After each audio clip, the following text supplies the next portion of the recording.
Once again welcome back to my YouTube channel and you are watching due pro. तो आज के video में देखने वाले हाइड्रोफिटिक्स एंड जीरोफिटिक प्लांट के बारे में। तो आपके जो सेमेस्टर 4 में जो बॉटनी प्रैक्टिकल है उसमें आपको एम पढ़नी है हाइड्रोफिटिक एंड जीरोफिटिक। इसमें चार एग्जाम्पल आपके सिलेबस में पढ़ने हैं। तो जो क्लास में मेरे कराए गए हैं वही एग्जाम्पल्स मैं आपको भी पढ़ाने वाला हूँ और एज इट इज़ ये आपके जो प्रैक्टिकल एग्जाम है स्पोर्टिंग में दिखा दिए जाएंगे। तो मैं हाल में ही अभी एग्जाम देकर आया हूँ तो इसलिए मुझे मालूम है कि क्या क्या स्पोर्टिंग में बेसिकली मुझसे पूछा गया था। तो चलिए डिस्कस करते हैं वन बाय वन। तो मैं इनमें सबसे पहले डिस्कस करूंगा जो इनके कॉमन पॉइंट्स है यानी हाइड्रोफिटिक्स और जीरोफिटिक्स के। देन जो एग्जांपल्स है, मान लो कि इसमें 4 एग्जांपल्स पढ़ने हैं। तो मान लो कि पहला एग्जांपल है इकोर्निया क्रेसिपस यानी वाटर हाइसियन। तो उसके जो स्पेसिफिक पॉइंट्स है वो मैं आपको बताऊंगा, तो ऊपर लिखना। देन आप जो भी जनरल इसके कैरेक्टर्स है वो नीचे लिख देना ताकि आपके नंबर ऑफ पॉइंट्स ना बढ़ जाएं। तो इस तरीके से आप अपना मतलब स्पोर्टिंग का काम करोगे, वहां पर प्रैक्टिकल में लिखोगे चीजें। तो सबसे पहले हाइड्रोफिटिक्स प्लांट का हम जनरल कैरेक्टरिस्टिक्स के बारे में डिस्कस करेंगे। तो सबसे पहले हैबिटेट के बारे में जानेंगे। तो इस एक्वेटिक इन्वायरमेंट में रहती है ये plant and fully submerged, floating और इमर्जेंट वाली प्लांट है। वाटर एबिलिटी की बात करेंगे तो ये अबेंडेंट होती है यहाँ पर and hence minimal need of water conservation का ज़रूरत होता है। स्ट्रक्चरल फीचर्स की बात करेंगे, reduced mechanical tissue due to buoyance support from water. तो बेसिकली ये जो इसके टिश्यूज हैं उतने वेल डेवलप्ड होते नहीं है क्योंकि इन्हें ज़रूरत नहीं है कोई भी ऐसा सपोर्टिंग सिस्टम का। इनके जो स्टेम्स भी होते हैं ना वो फ्लेक्सिबल होते हैं। देन वैस्कुलर सिस्टम भी आप जानो कि ये काफ़ी पुअर डेवलप्ड होंगे क्योंकि ऑलरेडी ये वाटर में है, तो कहीं अंडर डेवलप्ड होते हैं जाइलम इसके, क्योंकि इनको वाटर एब्जॉर्प्शन की कोई ऐसा लिमिटिंग फैक्टर तो है नहीं। तो स्पेसिफिक एडेप्टेशन की बात करेंगे तो रूट्स इसके कैसे होंगे जो हाइड्रोफिटिक प्लांट्स है, तो इसके रूट आपको रिड्यूस्ड और एब्सेंट मिलते हैं। Then primary function of anchorage rather than the absorption. तो बेसिकली ये होल्ड करने का, प्लांट को होल्ड करने का काम करता है। जो उसके रूट्स हैं ये रेदर देन कि वो एब्जॉर्प्शन करे। Then root hair are typically absent होते हैं। In some species root caps are replaced by root pockets, जैसे कि कॉर्निया में रूट पॉकेट्स आपको मिलेंगे। देन स्टेम्स की बात करेंगे तो स्टेम इसके फ्लेक्सिबल होते हैं एंड स्पॉन्जी होते हैं।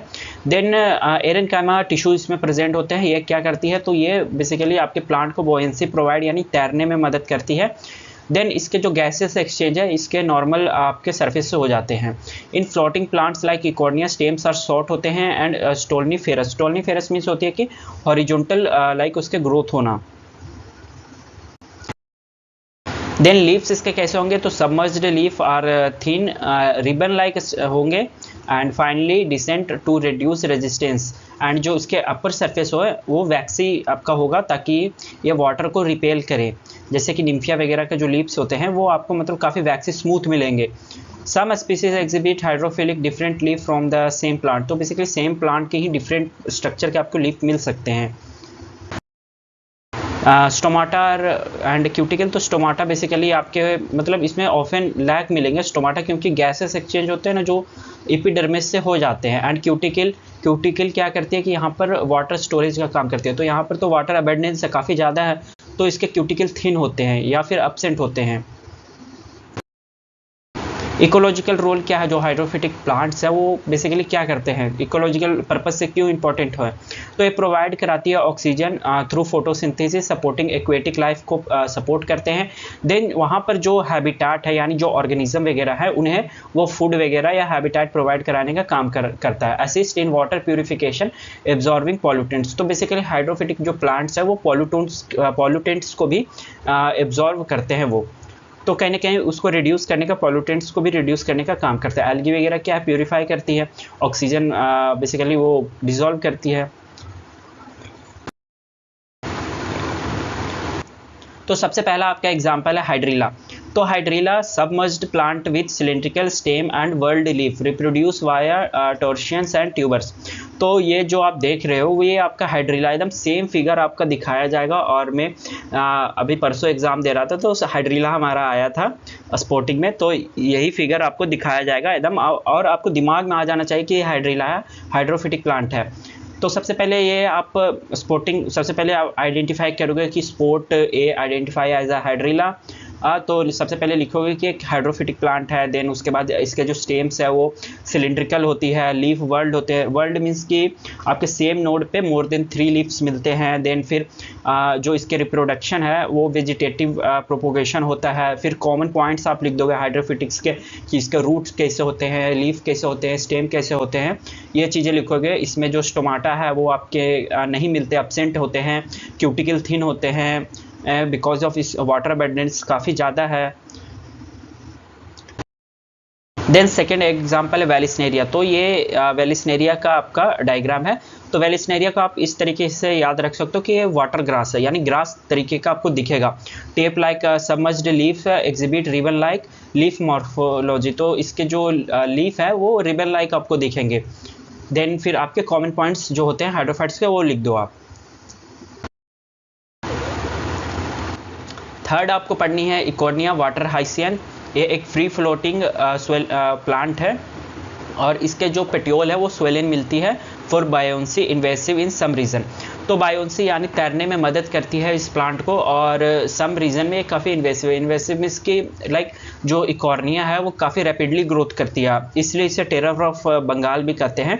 एंड ऐसा नहीं है कि लाइक रैपिडली ग्रोथ हो रही है तो मतलब इसकी ज़रूरत नहीं है, ज़रूरत है, पर इस क्या है कि एक्सेसिव ग्रोथ होने से ना कोई मान लो तालाब है तो उसमें पूरी भर जाती है कॉर्निया। तो क्या होता है कि जो डिज़ोल्व ऑक्सीजन है वो तो ये प्लांट ले रही है, तो फिर जो उसमें रहने वाले ऑर्गेनिज्म है, फोना है, वो फिर क्या करेंगे, तो उस ऑर्गेनिज्म को काफ़ी मतलब कम ऑक्सीजन मिलती है।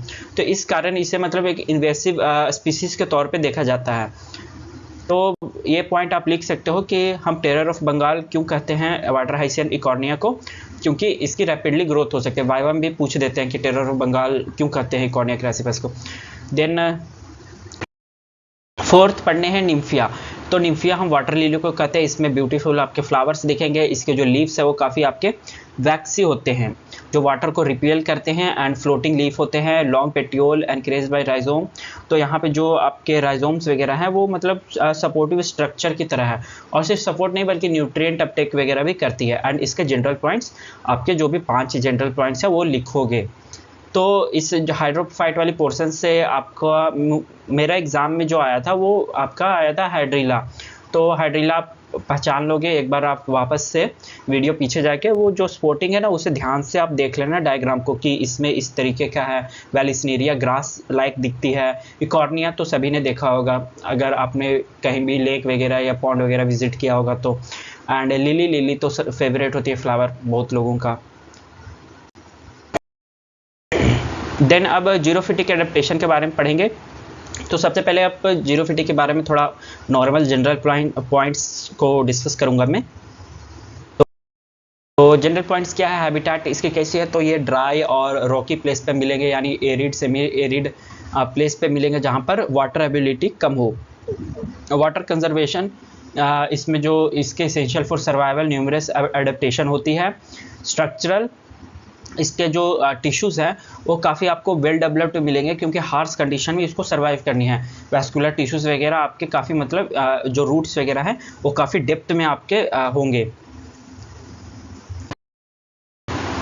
स्पेसिफिक एडेप्टेशन रूट्स के बात करेंगे तो 10 to 16 मीटर तक डेप्थ रूट हो सकते हैं, यानी आपके 2 महले मकान के इतना आपके इसके छोटे से प्लांट के रूट्स इतने अंदर तक होंगे और काफ़ी ये ब्रांच्ड फॉर्म में मिलेंगे ताकि ये वाटर और न्यूट्रिएंट को एब्जॉर्ब कर सकें।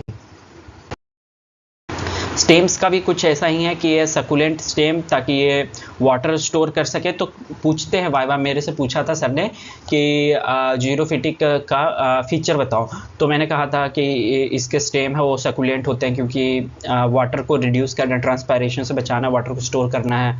देन फिर क्यूटिकल के बारे में मैंने बताया था कि इसका जो क्यूटिकल है जो कि वाटर स्टोर करने का काम, क्यूटिकल मीन्स की टिश्यू जो कि थिक टिश्यू बेसिकली थिक हो जाती है टिश्यू आपके, ताकि वाटर जो ट्रांसपेरेशन है वो कम हो सके, रिड्यूस हो सके, तो ये बता सकते हो। देन कंपेयर करके भी बता सकते हो कि जो हाइड्रोफिटिक का प्लांट है उसके क्यूटिकल ना थिन होते हैं लेकिन जीरोफिटिक के थिक होते हैं, क्योंकि यही मेन रीज़न है वाटर का रिड्यूस करना, वाटर ट्रांसपेरेशन को रिड्यूस करना। देन स्टेम्स का जो मॉडिफिकेशन है वो स्टेम्स यहाँ पर फोटोसिंथेसिस करेगा और जो लीफ है वो मॉडिफाइड हो जाती है स्पाइन वगैरह, ये देखो स्पाइन में।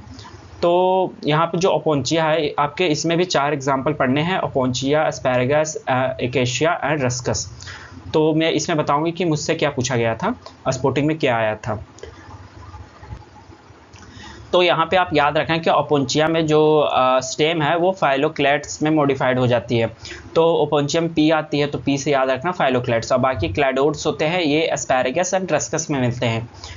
Then cover with a thick cuticle, wax and hair to reduce water loss. तो इसमें स्पाइन थिक, जानते हो कि जो इसके स्टेम है वो काफ़ी थिक होते हैं ताकि वाटर लॉस बचा जा सके। अच्छा, ये फाइलोक्लैट्स और क्लैडोड्स क्या है, तो स्टेम का ही मॉडिफिकेशन है। क्या होता है कि जीरोफिटिक प्लांट में ना वहाँ पर काफ़ी हार्श कंडीशन है, तो बेसिकली लीफ मॉडिफाइड हो जाती है स्पाइन में, एंड स्टेम मॉडिफाइड हो जाती है फाइलोक्लैट्स एंड क्लैडोड्स में। तो यही है बेसिकली। तो वहाँ पर आप बता सकते हो कि इसमें फाइलोक्लैट्स होते हैं स्टेम मॉडिफाइड करके, एंड क्लैडोड्स हो जाते हैं। लीफ भी इसके काफ़ी स्मॉल होते हैं, स्पाइन लाइक होते हैं और अपसेंट होते हैं ताकि जो ट्रांसपायरेशन है वो मिनिमम हो सके। एंड सेम चीज़ें यहाँ पर भी लिखी गई हैं कि petioles are modified into phyllodes then to perform photosynthesis. तो यहाँ पर लीफ की जगह स्टेम ही फोटोसिंथेसिस करती है। थिक लेदरी आपके सरफेस मिलते हैं ताकि जो वाटर लॉस है वो कम हो सके। Then stomata and cuticle. तो स्टोमाटा है वो लोअर सरफेस पे, आपके लीफ के नीचे वाले सरफेस पे होगा, क्योंकि लाइक ऊपर वाले सरफेस पे होने से क्या है कि वो ज़्यादा वहाँ पर सन का एक्सपोजर है, तो वो मतलब डैमेज हो सकता है स्टोमाटा, इसलिए नहीं होता। देन लीफ में है multiple epidermal layer, thick cuticle वगैरह होते हैं ताकि प्रोटेक्ट किया जा सके प्लांट को। इकोलॉजिकल रोल क्या है, तो वहाँ पे जो आप रेगिस्तान जो भी जीरोफिटिक प्लेस है, तो वहाँ पे ये क्या करता है कि सॉइल इरोजन है, मतलब धूल उड़ती हैं या कटती हैं, तो उससे ये बचाती है ये सब प्लांट्स वगैरह। Provide habitat and food for desert adapted fauna, जो वहाँ पर ऑर्गेनिज्म वगैरह है डेजर्ट्स में, उनको एक तरीके से ये फूड एंड हैबिटेट प्रोवाइड कराने का काम करता है। कंट्रीब्यूट करती है carbon cycle and through photosynthesis in challenging environment में। देन अब हम आते हैं इसके एग्जाम्पल में। सबसे पहले ओपोंचिया पढ़नी है, या आपका ओपोंचिया सेम डायग्राम दिखाया जाएगा, यही हमारे स्पोर्टिंग में भी आई थी ओपोंचिया, तो ये वाली डायग्राम दिखाई गई थी। तो हमने पहचान लिया था कि प्रिकली पियर कैक्टस है, कैक्टस से याद आ जाएगा ओपोंचिया। ए मत लिखना, कैक्टस मत लिखना, ये तो आपके कॉमनली जाने जाते हैं कैक्टस, लेकिन इसके बॉटनिकल नेम ओपोंचिया है। सकुलेंट स्टेम मिलती है फाइलोक्लैडेड, जो कि स्टेम का मॉडिफिकेशन है, विथ स्पाइन होते हैं एंड स्टोर वाटर करते हैं, परफॉर्म फोटोसिंथेसिस। ये तो स्पेसिफिक पॉइंट हो गया आपके ओपोंचिया के। देन इसके जीरोफिटिक के जनरल पॉइंट्स मैंने आपको अभी डिस्कस किया, वो चीज़ें आप लिख दोगे ताकि आपके नंबर ऑफ पॉइंट्स बढ़ जाए, मतलब 7-8 के आसपास हो जाएं। देन एस्पैरेगस भी इंपॉर्टेंट है, ये हमारा इंटरनल के टेस्ट में आया था। मॉडिफाइड स्टेम होते हैं, cladodes take over photosynthesis functions, reduced leaf होते हैं, इसमें देखो लीफ दिख ही नहीं रहे, रिड्यूस्ड बिल्कुल। रस्कस ये भी हमारे इंटरनल का स्पोर्टिंग में आया था। तो बेसिकली स्पोर्टिंग के पर्पस से काफ़ी इंपॉर्टेंट हो जाता है ये जो आपका एम है ना, इसमें 2 स्पोर्टिंग आएंगे 6 नंबर का, जिसमें आपको आइडेंटिफाई करना पड़ेगा सबसे पहले। देन उसके बाद आपको रफली डायग्राम बना दो एंड कमेंट्स लिखने हैं, 5 स्पेसिफिक कमेंट्स जो भी हैं आपको लिख देने हैं। देन रस्कस में cladodes serve as a leaf like structure, true leaf are reduced, जो इसका ट्रू लीफ है वो रिड्यूस्ड हो जाती है यहाँ पे। एकेशिया ये है आपका, कंपाउंड लीव्स होते हैं and reduced to phyllodes, deep root system होते हैं। जितने भी जीरोफिटिक प्लांट है उसके जो रूट्स हैं वो काफ़ी डीप होते हैं। मैंने बताया था कि 16 सेंटीमीटर तक हो सकते हैं इसके रूट, मतलब 16 मीटर तक, सेंटीमीटर नहीं मीटर तक इसके जो रूट की डेप्थ है वो हो सकते हैं, यानी मैं 2 महले मकान के जितना इसके रूट डेप्थ जा सकते हैं छोटे से प्लांट के भी। तो यहाँ पे बेसिकली ये आपका जो प्रैक्टिकल है वो ख़त्म होता है। आई होप कि आपको मेरी वीडियो पसंद आई होगी। मेरे चैनल को ज़रूर सब्सक्राइब कर दें। And this is all about this topic. Thank you for watching.